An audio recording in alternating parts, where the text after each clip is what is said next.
Bonjour à tous, merci d'être présents.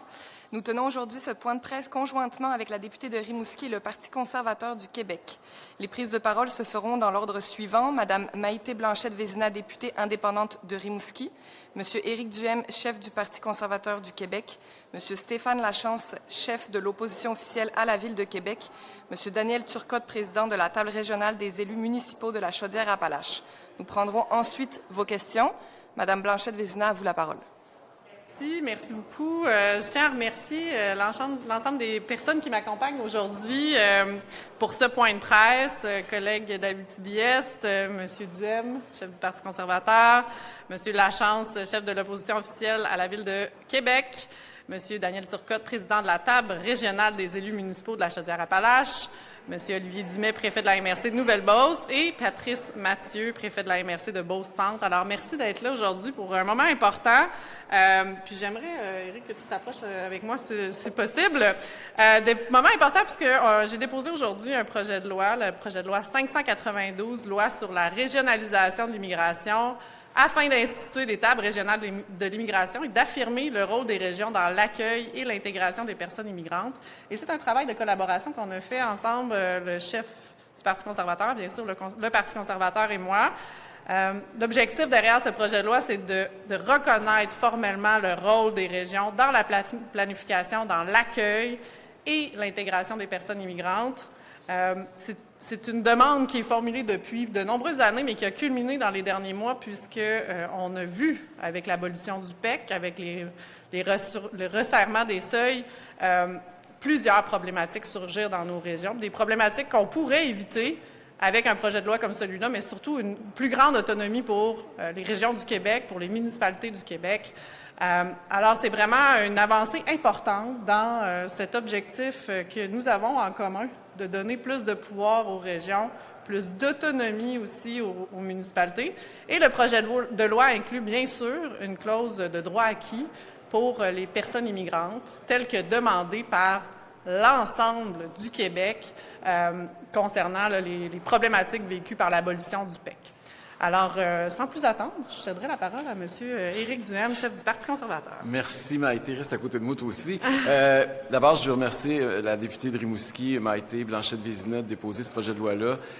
L'idée, comment ça a parti, cette histoire-là, c'est pas compliqué, c'est que on a rencontré le parti, il y a plusieurs mois déjà, les élus de Chaudière-Appalaches, la TREMCA, la table régionale des élus de Chaudière-Appalaches, et ils nous ont fait part de leur problématique vis-à-vis l'immigration, bien avant que le débat s'enflamme sur la scène nationale. Et je veux remercier le président de la TREMCA et les préfets de la MRC qui sont ici avec nous, parce que c'est vraiment eux qui nous ont mis sur la piste. Et quand Maïté et moi, on a commencé à parler, de collaborer, une des choses importantes pour nous, évidemment, c'était les régions, c'était la décentralisation. Et le dossier, évidemment, le plus chaud présentement en la matière, c'était l'immigration. Et c'est pour ça qu'on a tablé là-dessus. On a travaillé avec la commission politique du Parti conservateur aussi. Donc, je suis très fier de voir le travail qui a été fait. Je suis très content aussi parce que Maïté vient de poser une question à l'Assemblée nationale pendant la période des questions au ministre responsable, M. Roberge. Très content de voir l'ouverture qu'il a démontrée pour du gouvernement. C'est rare que quand un projet de loi vient de l'opposition ou d'une députée indépendante, que le gouvernement montre autant d'intérêt, puis même les autres partis d'opposition semblaient avoir un intérêt.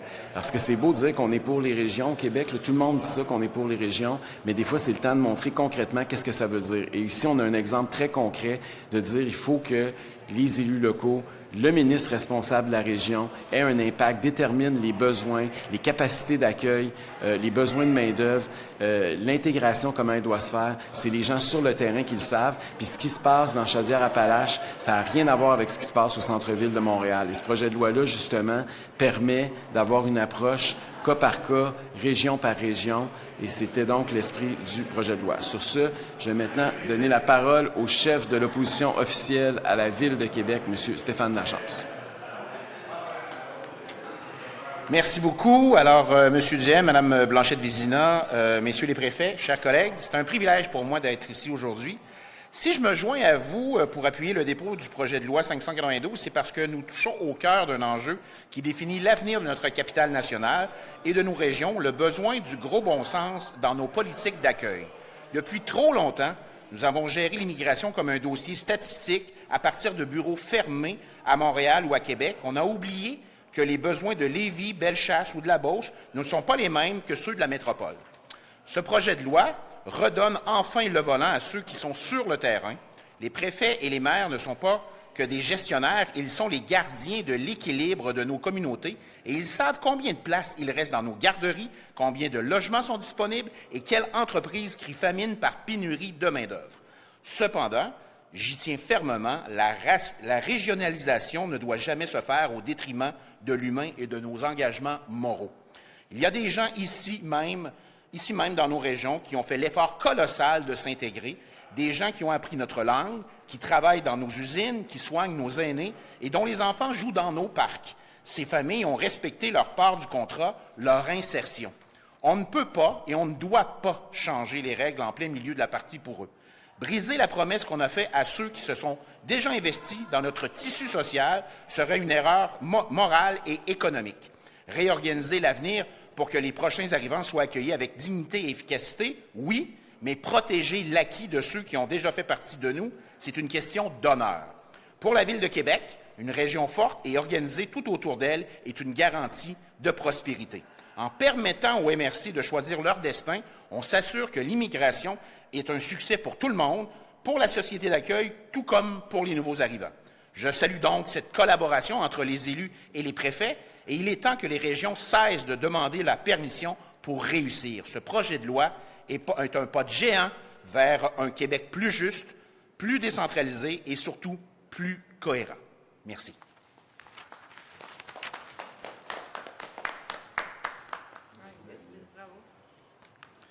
Merci beaucoup, M. Lachance. Merci, Mme Blanchette-Vézina, pour ce beau projet de loi. C'est quelque chose de très intéressant. M. Duhem, merci également. Merci à mes collègues. On ne peut pas mettre sur pause nos régions. Nos usines ne peuvent pas attendre. Nos entrepreneurs ne peuvent pas attendre. Pendant que le Québec ajuste ses politiques, ce sont nos communautés qui écopent. En Chaudière-Appalaches, le taux de chômage est à 3,7 %. On n'a pas trop de travailleurs, on en manque, mais pas juste un peu, mais beaucoup. Notre PIB est tout près de 24 milliards de dollars. Notre croissance a dépassé celle du Québec de 17,5 %. De nos emplois sont en manufacturier. Ce sont des emplois concrets sur le plancher qui se font pas en télétravail. Malgré la robotisation, malgré les efforts de recrutement local, ça ne suffit pas. Sans les travailleurs étrangers, les lignes de production s'arrêtent. Des commandes ne se livrent pas.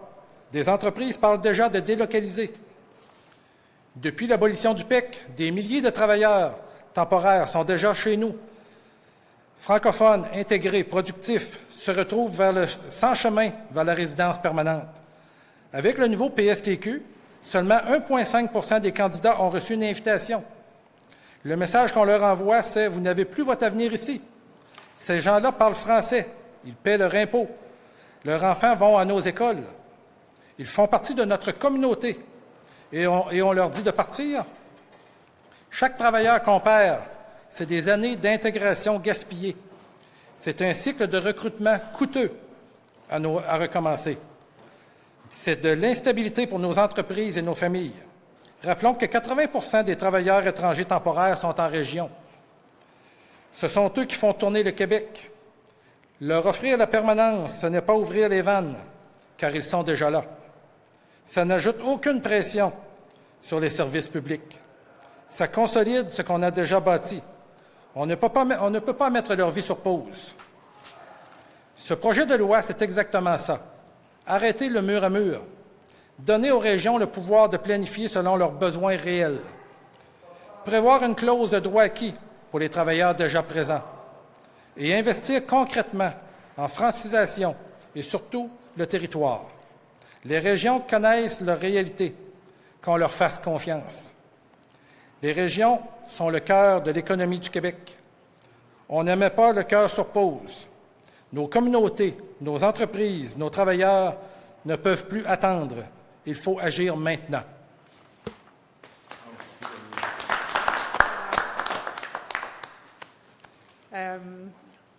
On vient de vous le dire, ce cri du cœur des régions, il doit être entendu.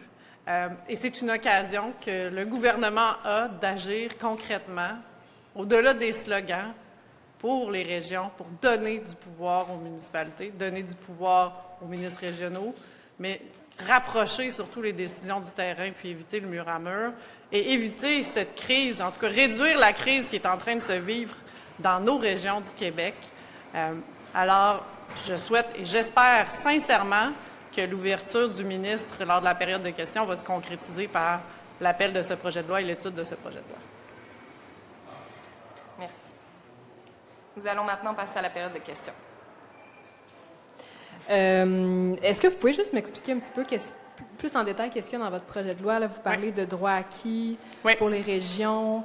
Qu'est-ce que vous voulez dire exactement? Est-ce que tous les gens du PEC pourraient rester dans toutes les régions du Québec? En fait, le projet de loi prévoit en premier lieu la création de tables régionales. Donc, 17 tables au Québec pour les 17 régions du Québec.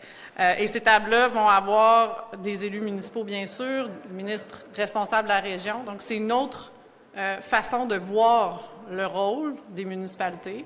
On va leur déléguer des pouvoirs réels, d'élaborer des plans d'immigration. Ils devront élaborer des plans d'immigration régionale en tenant compte des priorités locales, des besoins sectoriels en main-d'œuvre, des stratégies d'intégration également, de francisation. Pour éviter, on galvaude souvent là, le problème de la capacité d'accueil, mais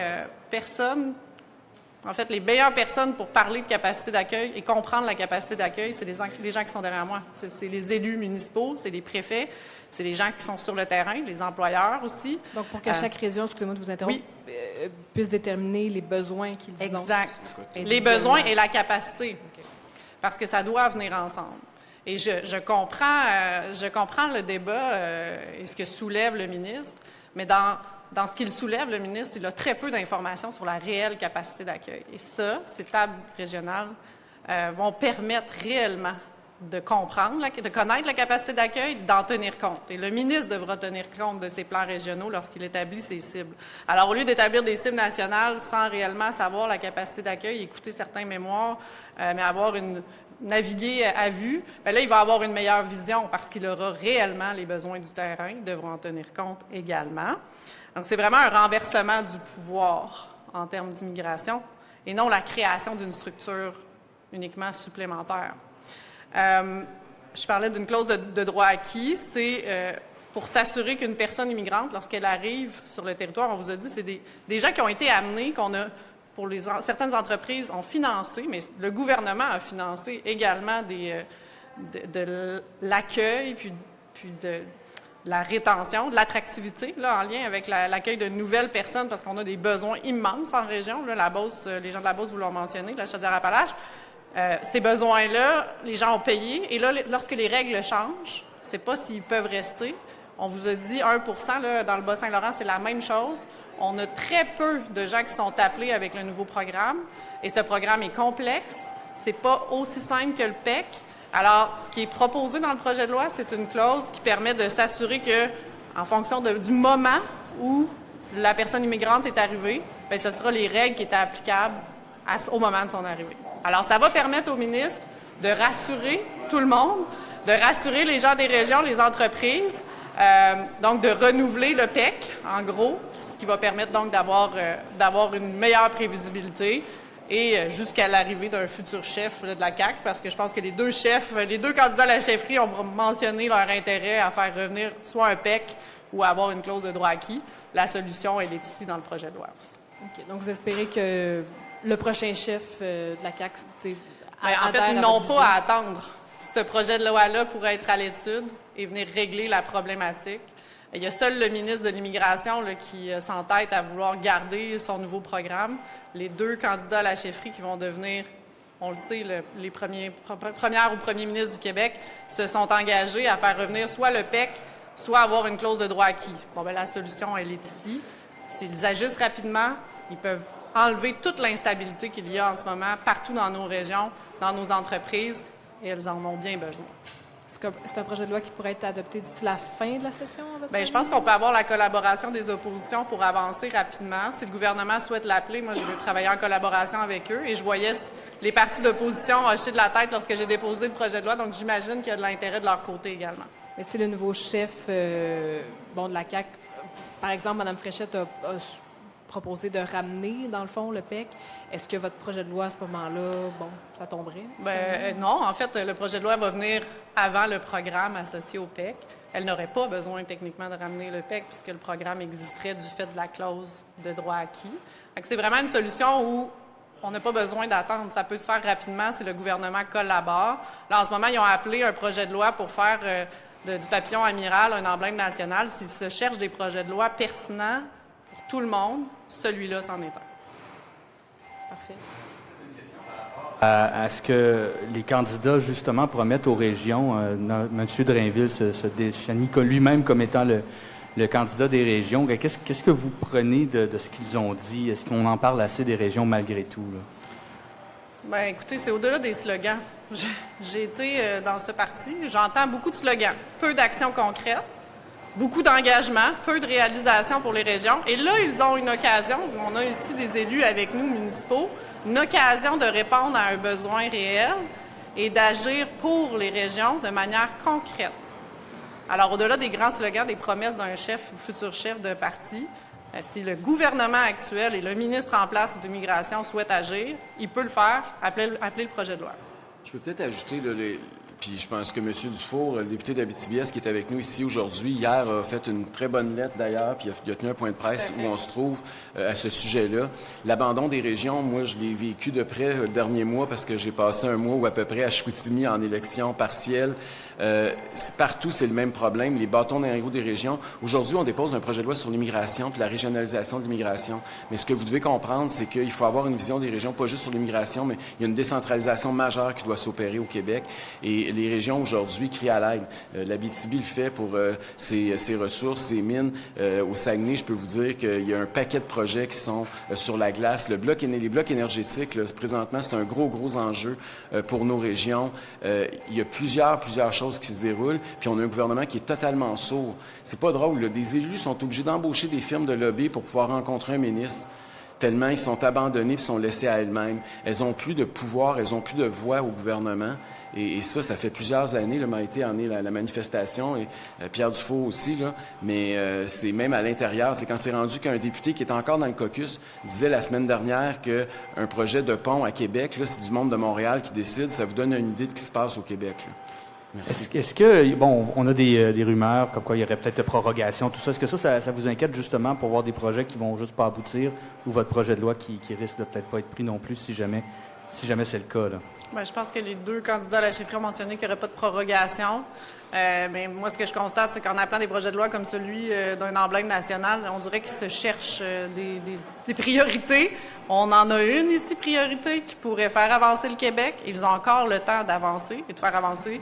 Je pense que le Québec en entier demande ces actions.